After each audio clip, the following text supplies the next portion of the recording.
Congress party की राष्ट्रीय महासचिव एवं उत्तर प्रदेश की प्रभारी माननीय श्रीमती प्रियंका गांधी जी जब जब उत्तर प्रदेश के दौरे पे आती थीं तब तब अक्सर विपक्षी दल ताना देते थे कि माननीय प्रियंका गांधी जी उत्तर प्रदेश में पिकनिक मनाने आती हैं। लेकिन पिछले वर्ष हाथरस की जो घटना घटित हुई थी, हाथरस में जिस एससी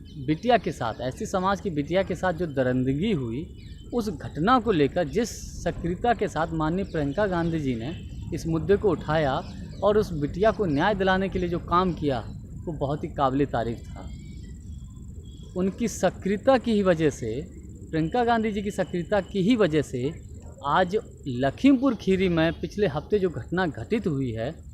केंद्रीय गृह राज्य मंत्री के बेटे ने जिस प्रकार से आंदोलन कर रहे किसानों के ऊपर जीप चढ़ा दी और उस घटना के बाद जिस प्रकार से भाजपा की तरफ से कोई कार्रवाई नहीं की गई, इसलिए इस मुद्दे को जिस तेज़ी के साथ, जिस सक्रियता के साथ माननीय प्रियंका गांधी जी ने इस मुद्दे को उठाया और इस मुद्दे को लेकर भाजपा सरकार को घेरा और उन किसानों को न्याय दिलाने के लिए जो काम किया माननीय प्रियंका गांधी जी ने, ये कहीं ना कहीं इस बात को दर्शाता है, ये कहीं ना कहीं इस बात को बताता है कि माननीय प्रियंका गांधी जी इन किसानों के साथ हैं और इन किसानों के मुद्दों को लेकर कितनी सक्रिय हैं।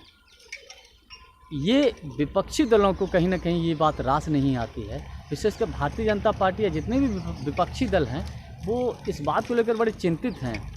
प्रियंका गांधी जी की सक्रियता को लेकर। तो मैं एक बात और बता देता हूँ, आपको बताऊँ कि अभी आज की बात है, मैं आज ही की बात बता रहा हूँ। कांग्रेस पार्टी का प्रतिनिधिमंडल जिसमें प्रियंका गांधी जी एवं राहुल गांधी जी भी शामिल थे और कांग्रेस के कई वरिष्ठ नेता भी शामिल थे, सभी लोगों ने मिलकर महामहिम राष्ट्रपति महोदय जी को आज एक ज्ञापन सौंपा है, एक मांग की है उनसे कि लखीमपुर खीरी घटना को लेकर सबसे पहली मांग ये है कि सबसे पहले केंद्रीय गृह राज्य मंत्री को बर्खास्त किया जाए, क्योंकि जब तक केंद्रीय गृह राज्य मंत्री को बर्खास्त नहीं किया जाता है तब तक ये बहुत कम उम्मीद है कि वहाँ पर जो है न्याय की उम्मीद हम कर सकें, क्योंकि पुलिस जो है गृह मंत्रालय के अंतर्गत आता है और गृह मंत्रालय जिस बेटे का बाप गृह मंत्री हो तो सवाल ही पैदा नहीं होता कि निष्पक्ष तरीके से उस जांच में निष्पक्षता बरती जाएगी। इसलिए पहली मांग ये है कि केंद्रीय गृह राज्य मंत्री को तुरंत बर्खास्त किया जाए। इसके अतिरिक्त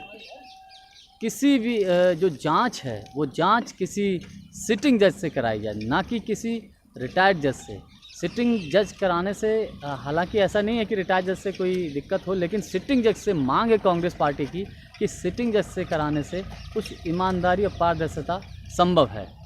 क्योंकि भाजपा जो है खरीद फरोख्त में माहिर है, कहीं भी ये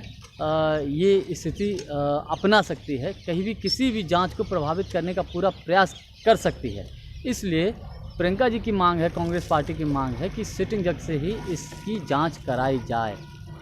मैं यहाँ एक बात बड़ी विनम्रता से बता देना चाहता हूँ कि इस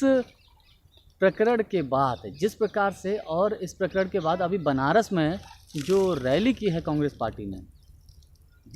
उस रैली में कई वर्षों के बाद जिस प्रकार से लोगों की भीड़ आई है, जिस प्रकार से लोग प्रियंका गांधी जी को सुनने आए हैं, बहुत ही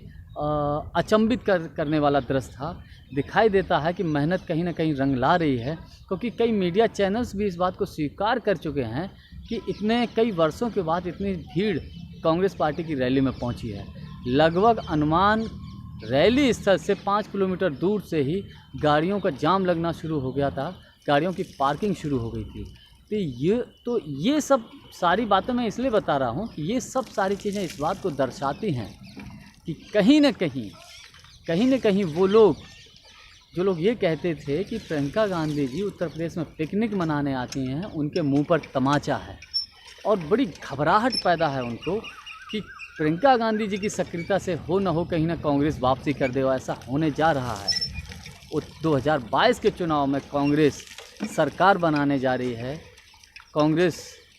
अपनी दम पर उत्तर प्रदेश में सरकार बनाएगी। और हम जैसे कार्यकर्ताओं के लिए प्रियंका जी की सक्रियता से, प्रियंका गांधी जी की मेहनत से, उनके आशीर्वाद से, उनकी सक्रियता से हम जैसे कार्यकर्ताओं को तो गर्व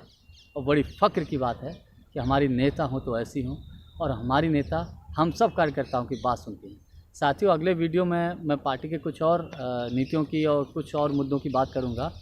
उससे पहले मेरा निवेदन आपसे ये है कि हमारे यूट्यूब चैनल को सब्सक्राइब ज़रूर कर लें और बेल आइकन्स को घंटी को दबा दें,